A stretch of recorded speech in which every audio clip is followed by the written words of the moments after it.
This is the Mashvisor Real Estate Podcast, top 5 rental properties this week, episode number 14.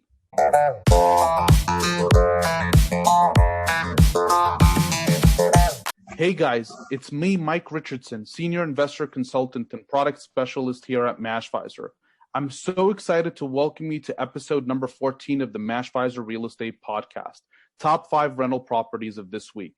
This episode is going to be really special since I have Joe Mifshik, one of our top performing real estate agents in Colorado. And I have had the pleasure of working with him for years now. So Joe, so happy to have you here with us today on the Mashvisor Real Estate Podcast. How are you doing today? Great, Mike. Thanks for the introduction. It's been a good couple of years working with Mashvisor. Wonderful. Joe, we would love to hear more about your background and your experience in the real estate field.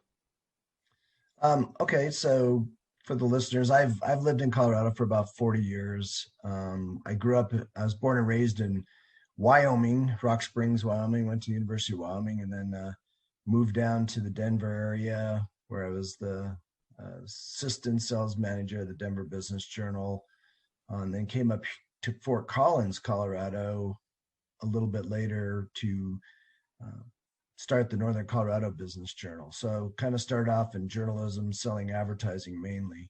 My wife and I, we have 4 kids. The youngest is age 13.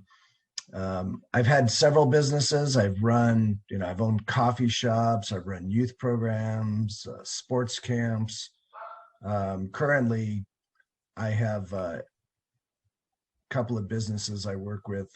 I started a school newsletter company up here in Northern Colorado, probably about 9 years ago. We produced newsletters for all the schools in the county, mobile ready, so that their parents can look at it on their email, refer back to it. And then we put ads in there and the money goes to the school. So the schools have gotten over $600,000+ from this program over the last 8 or 9 years. I also am the Colorado guy for Casa Senior Home Care. I have franchises through that company. So a little bit of everything. And again, I understand, business owners and investors and, whether it's residential or commercial, I can help people out. Wonderful, Joe. Well, thanks so much for sharing, giving us a little bit of insight on who you are. And Joe, all the work you've done has been great. I've been referring clients to you for years now. Their feedback has been wonderful. They've loved working with you. So I wanted to have you on today just to share some more insight on the market, helping investors who are using the Mashvisor platform or exploring potential deals in the Colorado market, get a better understanding of what to expect and understand the market a little bit better. So I wanted to start out with one of the biggest impacts we've had this year is the coronavirus pandemic. And we wanted to see what kind of impact it's had on the Colorado market, since it's influenced a lot of the cities in the U.S. real estate market. So how has the coronavirus pandemic affected Colorado specifically? Well, I think it, strangely has helped the Colorado market. Colorado's market, the economy is very diverse. In 2008, it lost a little value, but not much. Not like other areas of the country. Colorado's a go-to state. I mean, besides tourism, people just love the mountains. They love doing stuff outdoors. Once people come and visit, they know that, it's not year-round snow here. I mean, we had snow 2 days ago and it was 60 degrees the next day. So it never really slowed down just because the economy is diverse. I think it also helped in that a lot of people that, worked in big cities and had to go to an office, now they can buy a mountain home. If you lived in downtown San Francisco and you own something down there, and now you can, sell it and spend, $600,000-$800,000 on a 2,500 square foot mountain home with views and still work from there. Why wouldn't you? And so I I think Colorado's still going to keep rolling. I mean, Yep. I see 18 to 24 months of strong growth. And then, I think inflation will be a factor in the future, but we'll see what happens. All right. Sounds good. What are the most important factors that have made Colorado a good place to invest in year 2021 and in year 2020? Well, I think that people like the appreciation. Rent prices have gone up. People make a good living here. Median income's a lot, somewhat higher than other areas of the country. So people can afford a little more in rent. There's lots of jobs. I mean, good paying jobs. I know that this week, Colorado's a top vacation spot, and that Brian Chesky, the CEO of Airbnb, this week said that on CNBC that he says there's going to be a problem, probably a high class problem, where there's going to be more guests coming to Airbnb than they'll have hosts. And he thinks that Airbnb, which lists 4 million hosts at present, had 5.6 million before everything happened. And he was saying that they're going to need 1 million plus more hosts. And a lot of those, not 1 million in Colorado, but they're going to need a lot more homes. Airbnb is going to be, it's already showing high demand, as the masks come off, the dollars come out. And so this is the time to start gathering up the properties. Interesting. And based off your experience with working with investors, what has been their primary interest? What property types are they mainly focused on? I think single family homes. I mean, there's lots of apartments. I think Denver itself, apartment wise, is overbuilt. And there's still apartments going up everywhere. And they have decent vacancies in a lot of the bigger ones. Single family homes seems to be what people want. They don't want to live with a bunch of other people anymore. I mean, people that owned a condo type of thing in downtown Denver, well, now they're looking to the suburbs to buy a home, or people are going out, if they can work from home and live in the mountains. So single family homes is really the trend. Condos, townhomes, I still sell plenty of those. I actually flipped a couple last year. I don't, the only thing I don't like about them is some have some unfair HOAs. So if it's a fair HOA, I look at them. But if there's some $600, $700 HOA on one of those things, it doesn't even make sense. So most times, I still think single family homes is the way to go. Interesting. And do you think that the Colorado market is affordable for beginner investors? What can people expect for the average property price for this year? So it's for affordables, sort of subjective, but affordable. There are areas of Colorado that are affordable. The ones that are higher priced, they're getting bigger rents anyway, so it all averages out. Denver right now, the median list price for a home in Denver is $736,000. And if you look back to April 2018, it was about $580,000. Let me just pick one more market here. Let's talk about, let's look at Loveland. Well, let's look at Fort Collins, where I live. So Fort Collins, the median list price right now is $598. And in April 2018, it was $473. So it's gone up a ton in the last few years. But so have rents. I mean, the rent in Fort Collins is up. The median rent is up to $2,000, and it used to be about $1,400. So $600. A huge increase in rent also. Absolutely. Well, hearing the numbers from you, we're seeing anywhere between 20 to 30% over the last 2 years in appreciation. Yeah. What can investors expect for the average annual appreciation in Colorado? So over the last 10 years, since 11 years, since 2010, it's been around 9 to 11%, depending on the area. So I think mountain Interesting. towns, Well, Denver, that's a great rate. yeah, Boulder's gone up a lot. Yeah. And has this made the Colorado market a seller's market or a buyer's market? Sellers all the way. I mean, right now, and I'll just take Fort Collins one more time. We're at 27% of normal inventory.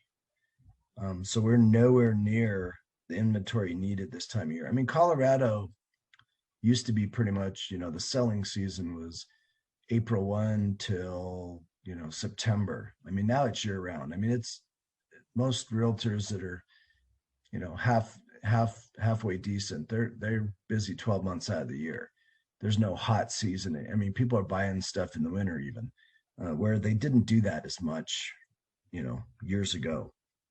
But it is definitely a seller's market. Even small. There's a small town called LaSalle. It's just basically a little town that farms around here and there, and not even really a downtown, just a couple restaurants, a couple convenience stores, and even in that area, small houses going for 350,000, and really 5 years ago you could have bought that stuff for 150. So it doesn't matter where you're at in Colorado, there's a huge demand. The mountain towns are a lot more even. I mean, the mountain towns have gone up more recently than the others. So That sounds extremely exciting, Joe, to hear a lot of good things about the Colorado market. There is one thing that comes to mind, and it's with regards to traditional rentals. Is Colorado a landlord-friendly or tenant-friendly state? I would say it's landlord friendly. I mean, property taxes are fairly low, somewhat easy eviction process for landlords.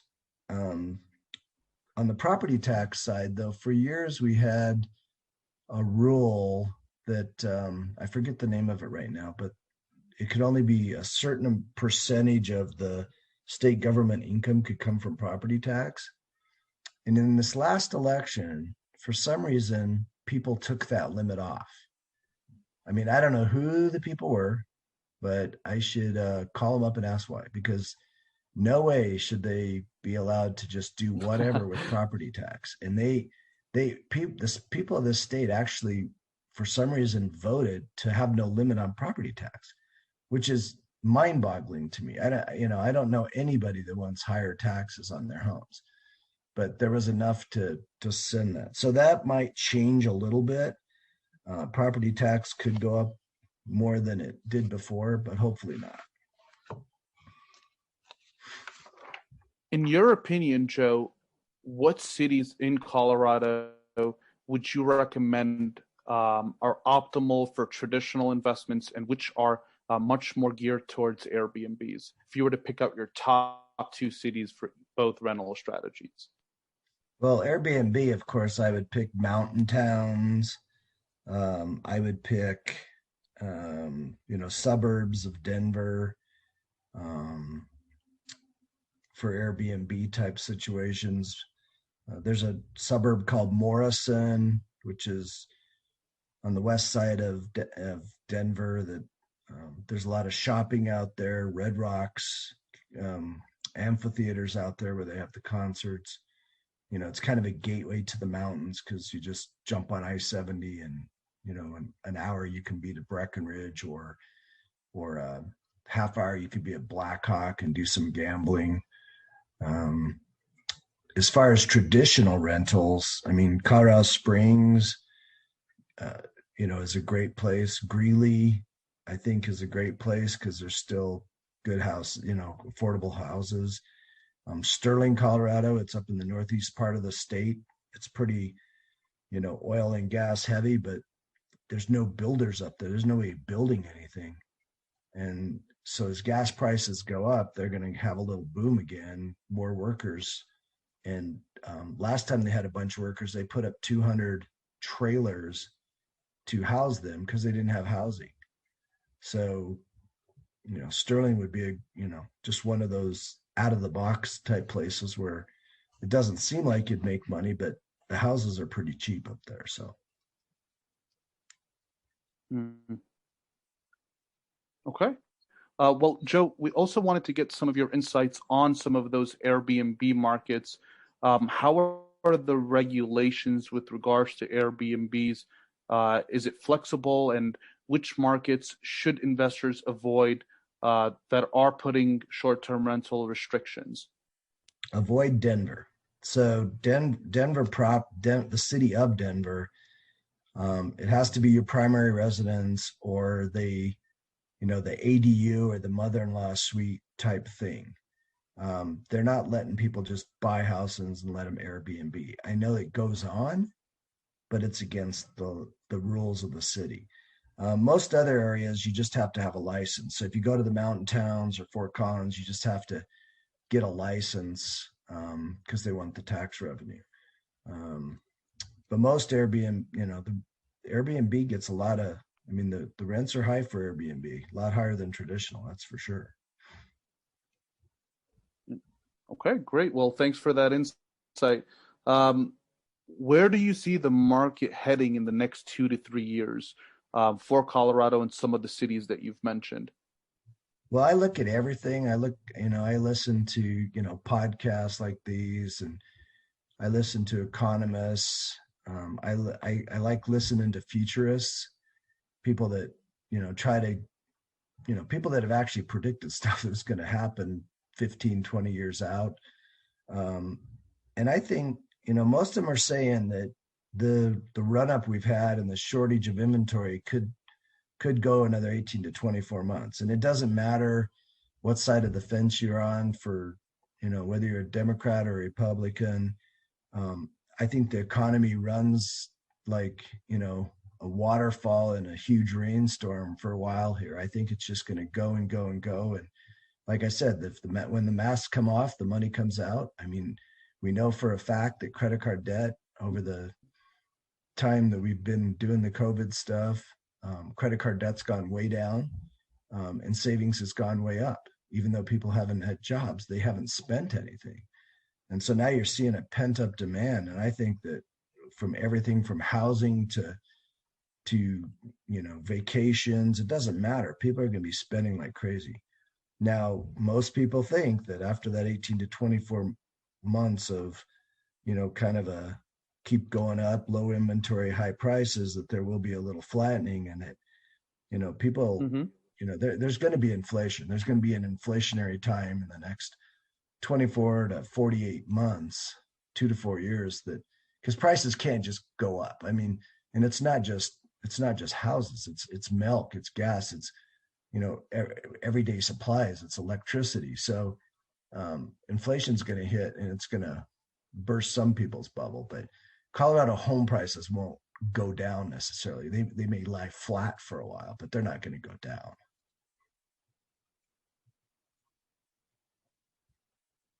That's extremely interesting, Joe. There has been a lot of people who have been thinking of getting into real estate, or people that have considered the state of Colorado but are unsure. What are your words or your feedback on getting started with Colorado? So I only have 3 words: buy, buy, buy. And the reason I say that is I was one that was early. I look back at all the times that said, oh, gee, everybody says this, oh man, I should have bought a year ago. I should have bought, we're going to keep saying this for the whole time we're alive. So I'll turn 60 this July. And, there's been many times in the last 40 years that I've said, that I've had an opportunity, that I've passed up. And then I'm like, oh man, I should have done that. Or, I should have bought that house. I think the run up on prices continues. You're not going to lose your money. In Colorado, like I said, it's still going to appreciate over the next 2 years. Rents are going to go up, and we may flatten out for a year or so, but you're not going to lose any money in this market. You're just not. So, I would say buy, and don't wait, because it's people like me that think, dang, when I was 25, 30, when I had this money, I should have bought it. Well, younger people need to be just buying. places like Colorado, Austin, Texas, there's a lot of places that, I think that, yeah, it's a little high priced, it seems, but it's not going to go down, and it's only going to flatten out and it's just not going to dive under what you bought it for. So.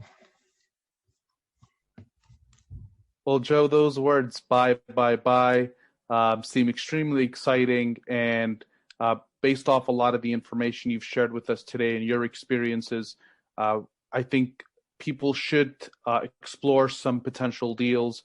Today, we picked out 5 properties, me and Joe, that we think are suitable investment properties for different rental strategies, different property types.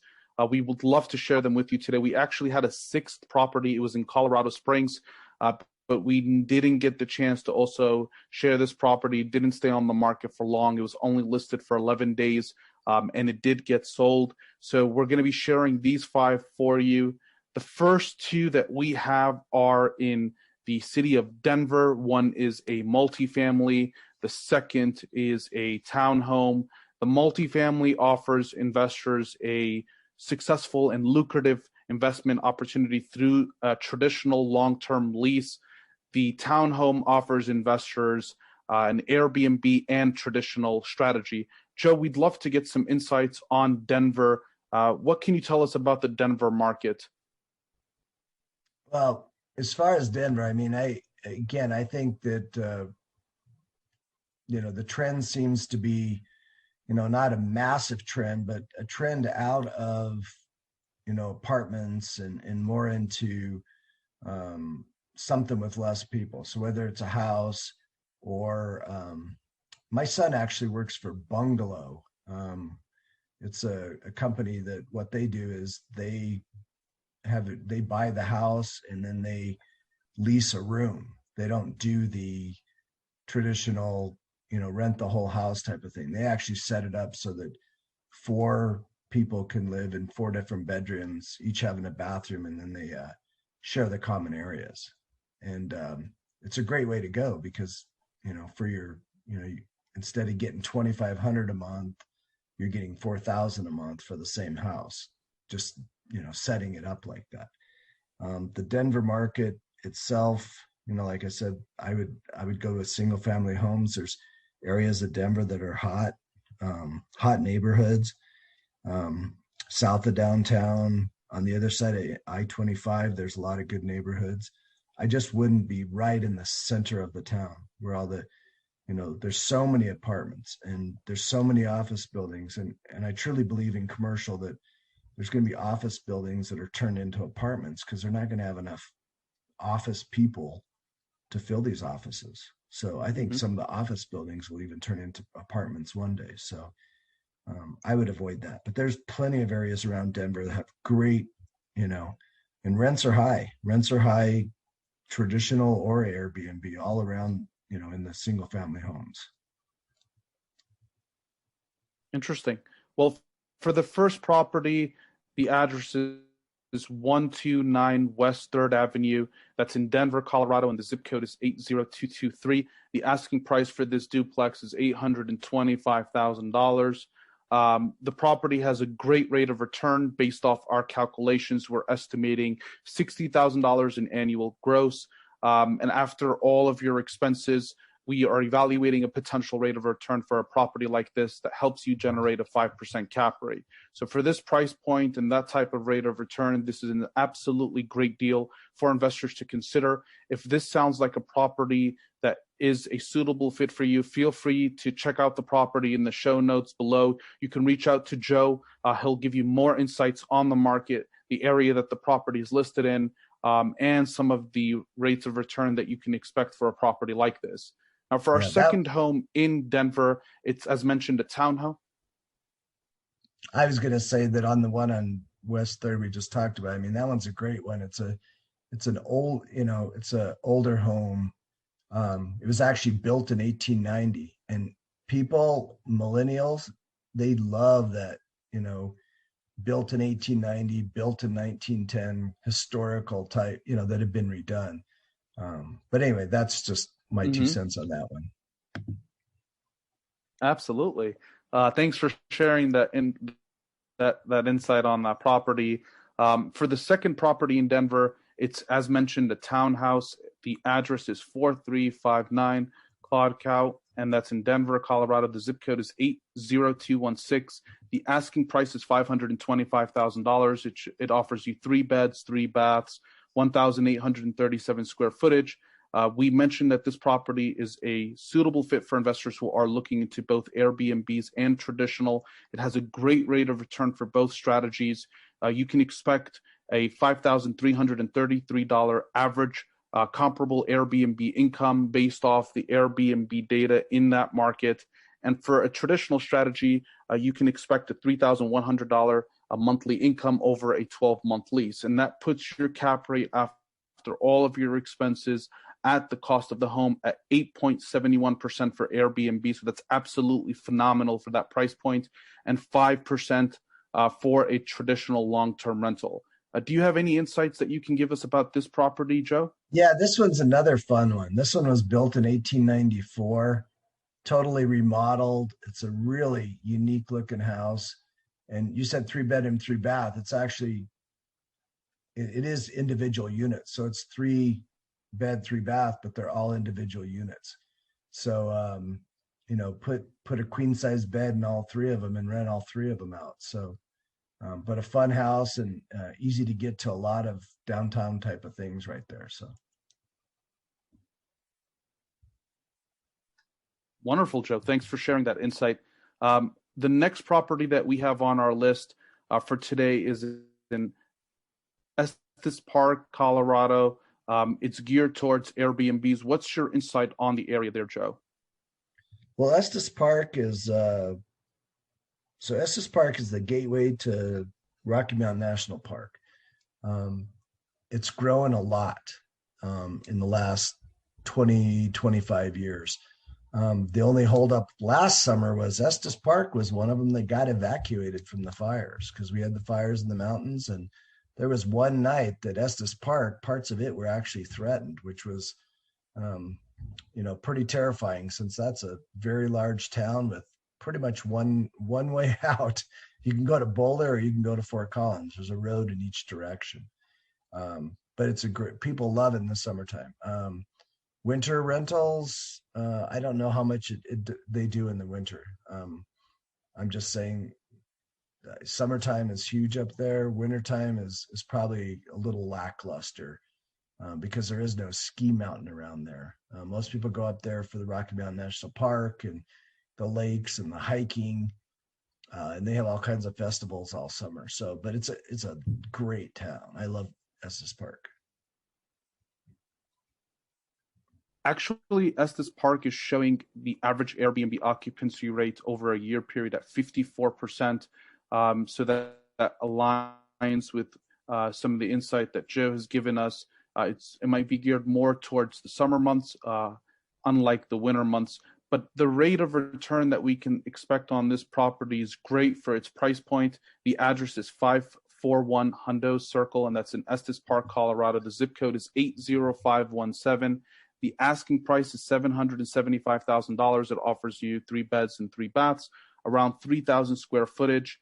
Based off our evaluation, collecting data directly from the Airbnb website to identify how this property will perform once it's been rented as an Airbnb, you can expect $6,500 averagely over a 12-month time frame renting the property as an Airbnb. We've also accounted for different expenses like insurance fees, utilities, property management, maintenance, property taxes, and HOA. So all of those have been reduced in your calculations, and you're still able to get a 7% cap rate on this type of property. And what's really great about this property is it's one of the optimal types of homes in the area based off the data from the Airbnb website. So it has a potential occupancy rate of 68%. So there's a lot of stability. This property will rent out more than other Airbnbs in that area.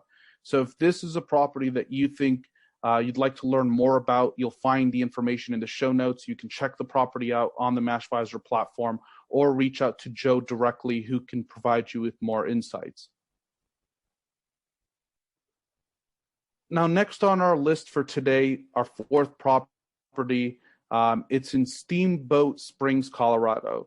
Joe, what's your insight on the area? What can you provide us to help investors get more comfortable, since this is an Airbnb property?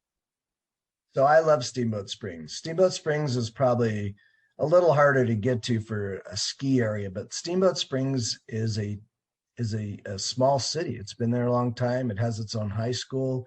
It's a year-round destination.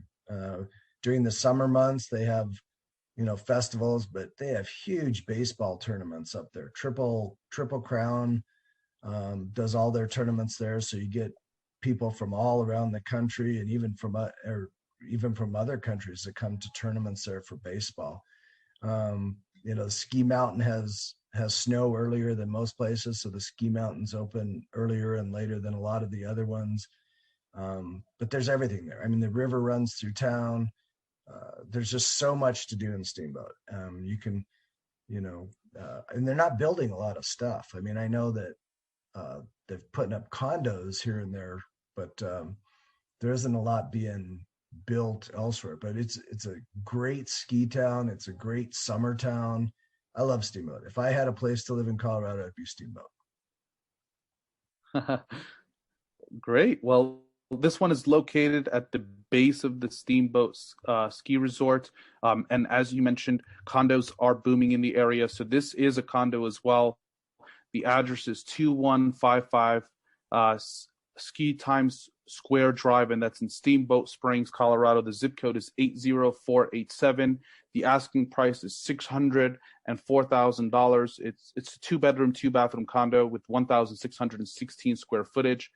Based off the Airbnb data in the market, we are looking at an average Airbnb occupancy rate of 50%. The optimal strategy in this area is an Airbnb, anywhere between 2 to 4 beds, getting it at the right price. Based off the numbers and based off Airbnbs in the area, this property has the potential to perform at $5,400 monthly income over a 12-month time frame. Renting it out as an Airbnb, you'll have a 48% occupancy rate. And after excluding all of your expenses, even a local management company who will look out for the property, you will end up with a 6.91% cap rate on a property like this. So that's absolutely phenomenal for this price point. Most locations with these price points, if you were looking at Austin or Bellevue, you would be very lucky to end up with a 3 or 4% cap rate. So a property that's bringing in double that value in a great location that you can use the property at any point, and generating a phenomenal return is something that you should absolutely check out. So if this property sounds like a suitable fit for you, feel free to check out the property in our show notes below, or reach out to Joe directly, who can help you gather more information and see if this property is the right investment for you. Last but not least on our list is in Silverthorne, Colorado. Joe, what's your insight on this city? So Silverthorne is right there. It has the Blue River next to it. Silverthorne is just off I-70, and Silverthorne is in between. So it's about 15 minutes to Breckenridge. It's about 15 minutes to Keystone, a different direction. About 15 minutes the other way to Copper Mountain. And then if you want to go to Vail, it's about 30 minutes. So it's in prime spot. It also is a town that people stay a lot longer because there is a high school that they go to there. It's closer to Breckenridge than Silverthorne, but and then Silverthorne, you can also, from Silverthorne, you can go 2 hours the other direction and hit Steamboat Springs. So Silverthorne is right on I-70, but it is literally the center point for going every direction. I mean, you can go, like I said, to all these different ski areas. It's right by national parks. It is a prime spot, but it's right there on the interstate. So when you're going down I-70, you see Silverthorne. The Palmer's house is a huge house and sits with tons of views. It is a spectacular home, and people, something like this, people would pay top dollar to stay there with, another family or something, with all the bedrooms it has. So I'll let you take over. Well, Joe, thanks so much for providing some great insights on this area. The reason we wanted to pick out this property is the numbers are just absolutely wonderful. I thought it was a property that investors would be extremely interested in based off the rates of return that you can generate.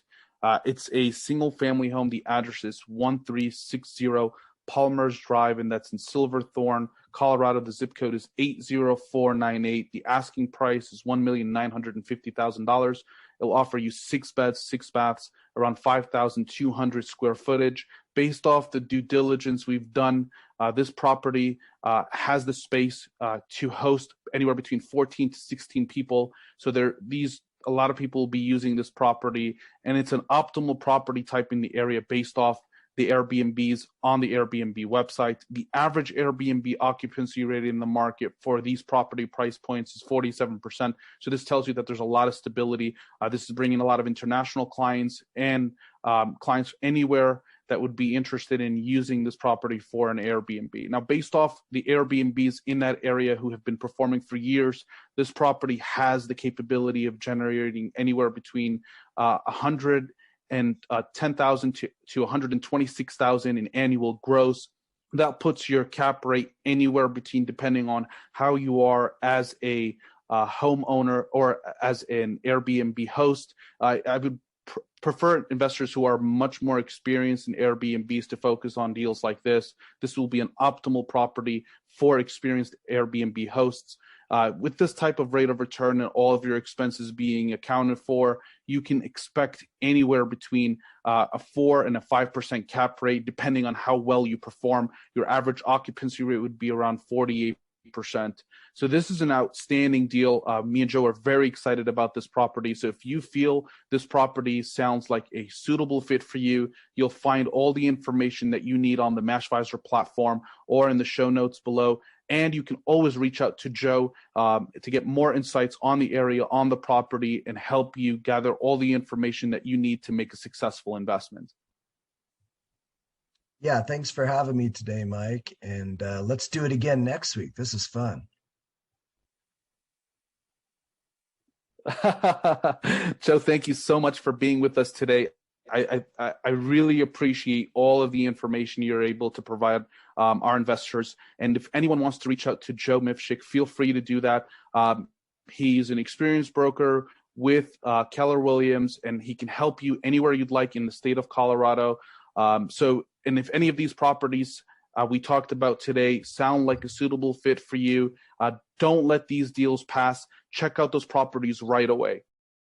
So guys, these are the top 5 properties for Airbnb and traditional in the Colorado market for this week.